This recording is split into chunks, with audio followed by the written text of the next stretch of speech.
पहले क्वेश्चन समझ लेते हैं ध्यान से, क्या कह रहा है ये। एक एडियाबैटिक सिलिंड्रिकल ट्यूब है, टोटल वॉल्यूम वी नॉट है, ध्यान रहे दोनों कंपार्टमेंट्स का इंडिविजुअल वॉल्यूम वी नॉट नहीं है, टोटल वॉल्यूम वी नॉट है, ठीक है। Yes sir. तो इनिशियली सेपरेटर जो है बीच में रखा हुआ है, ये सेपरेटर भी एडियाबैटिक है, क्लियर। और पूरा वेसल भी एडियाबैटिक है, समझ गए। मतलब हीट का एक्सचेंज हो ही नहीं सकता है कहीं से भी, बाहर से भी नहीं और आपस में भी नहीं, क्लियर यस सर। है ना। एक आइडियल गैस है, प्रेशर P1 है, टेम्परेचर T1 है ना। लेफ्ट साइड पे डाल दिया, राइट साइड पे P2 T2 है, ठीक। दोनों गैसेस के लिए गामा सेम है। सेपरेटर को फिर धीरे धीरे एक्सटर्नल मैकेनिज्म से स्लाइड करके ऐसी जगह पे छोड़ा गया जहां पे वो रुक सकता है, इक्विलिब्रियम में रुक सकता है, मतलब दोनों साइड पे क्या हो जाएगा, प्रेशर सेम हो जाएगा। प्रेशर सेम हो जाएगा, समझ में आई बात। Where it can stay in equilibrium, clear. Find the volumes of the two parts, फिर हीट निकालना है to the gas in the left part and final common pressure of the gases, clear. कोई दिक्कत इसमें? चलो सॉल्व करना शुरू करें। सर फोर्स सेम होना चाहिए ना दोनों साइड। तो फोर्स क्या होता है, प्रेशर बाय एरिया, तो अगर फोर्स सेम है तो प्रेशर सेम नहीं होगा।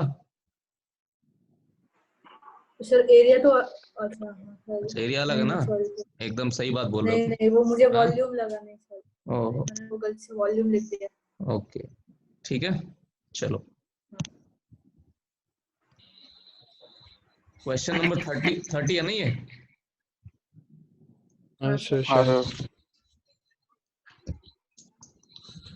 चलो सबसे पहले डायग्राम बना लेते हैं। तो इस तरफ लेफ्ट साइड वाला वॉल्यूम कितना है इनिशियली, V0/2।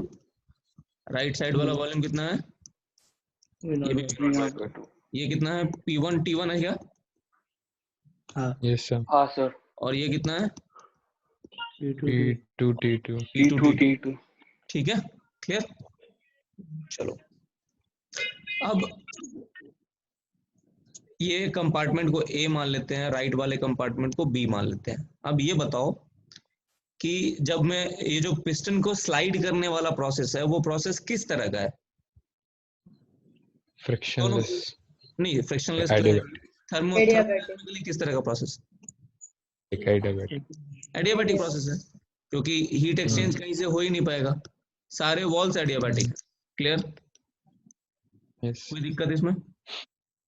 चलो तो finally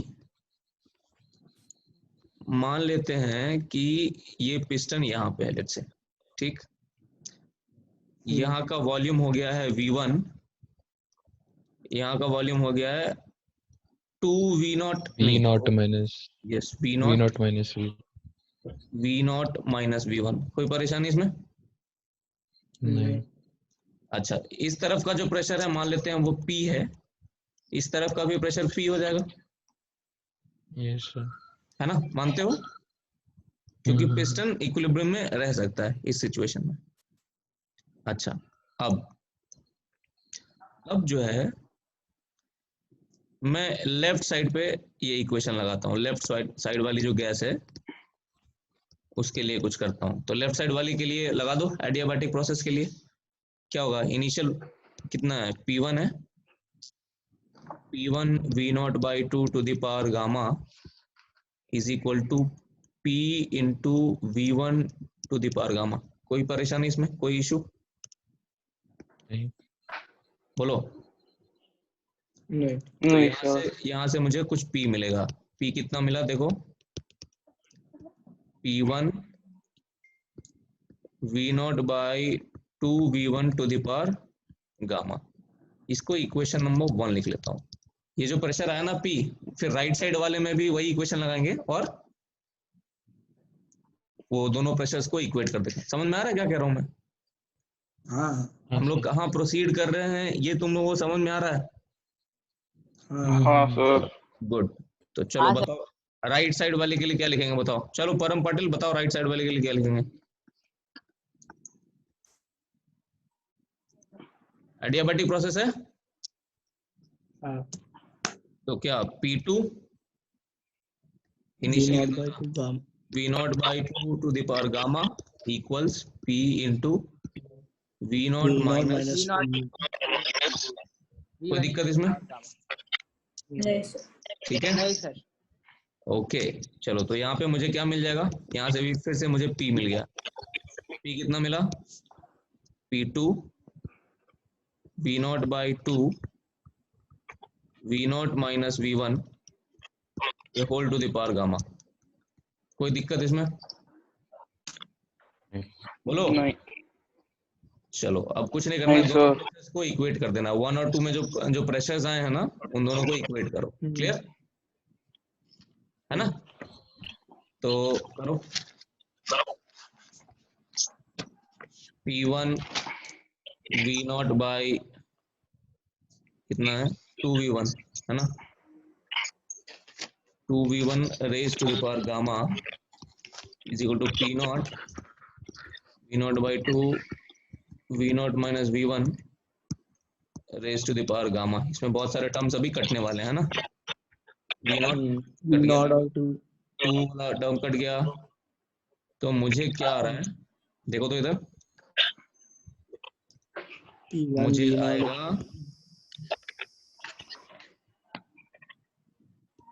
P1 upon P2 is equal to V1 by P1 V naught minus V naught V1 to the power gamma. whole gamma कोई दिक्कत इसमें? हाँ नहीं नहीं सर। या फिर मैं इसको ऐसा लिख सकता हूँ V नॉट माइनस V1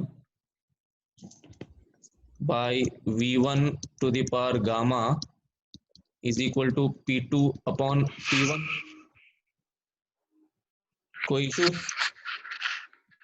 इसको और फर्दर सॉल्व करते हैं। तो V naught minus V1 upon V1 is equal to P2 upon P1 to the power gamma 1 by gamma sir. 1 by gamma, sorry, है ना? क्लियर? बोलो। Yes, हाँ हाँ तो ये आ गया V naught by V1 minus 1 is equal to P2 by P1 to the power 1 by gamma. Clear?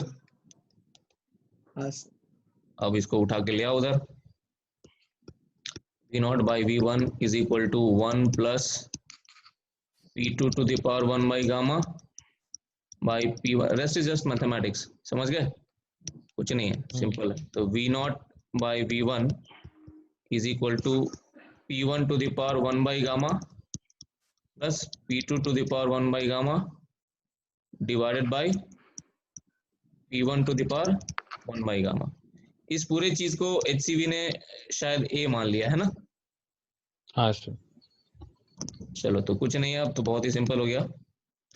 V1 is equal to क्या हो गया, V naught into P1 to the power 1 by gamma by A। यही answer है ना। वैसे ही V2 जो दूसरा वाला कितना है, दूसरा वाला जो वॉल्यूम है वो V नॉट माइनस V1 है। ठीक है, तो जब तुम करोगे ना उसको सिंप्लीफाई, तो V naught minus V naught P to the power 1 by gamma by A, ये आ जाएगा V naught 1 minus P to the power 1 by gamma by, sorry ये P1 था ना, P1 to the power 1 by gamma plus,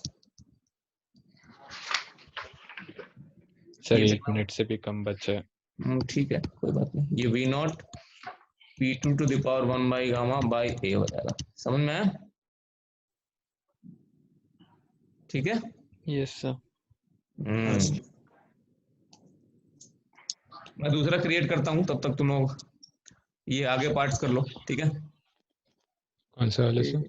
इसी में और भी सर? बीसी है ना, उनको कर लो, मैं कर देता हूँ। ठीक है।